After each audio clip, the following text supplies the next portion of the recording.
Kamusta after PBB? Eto may bago ka na naman project, di ba? Thank you po. So, syempre, sobra pong grateful at the same time, lagi pong nagpe-pray kasi sunod-sunod po yung blessings and lagi po akong thankful talaga sa mga productions and producers po na nagtatrust sa akin na inilalaban kahit mahirap po sa schedule, nilalaban. Love you all po. Happy ka sa Big Four?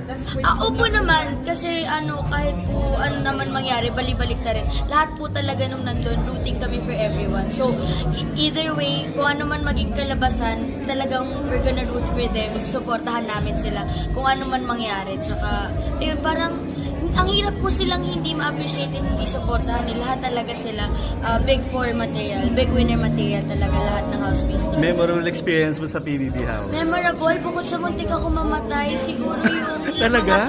yung kompleto kaming 20. Lahat kami kompleto for the first time and last time. Ingat kuya!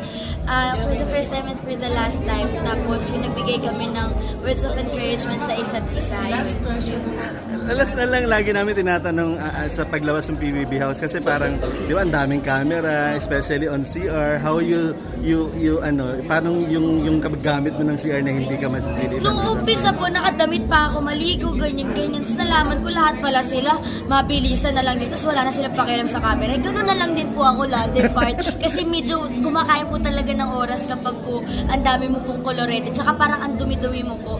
Tapos yung sa camera naman po, hindi mo po siya mapapansin eh. Kasi 24 hours ka nandun. So hindi mo po mahalata yung camera. Siguro awkward lang pag nakatutok po sa inyo. Parang ganyan po. Parang mapapatingin ka lang kung ganon. Mapapatingin ka lang. Pero hindi mo po ma-anticipate kung naka-record pa or what. Hindi mo po alam talaga kung alin doon yung nakikita. Thank you, Cyril. Congratulations.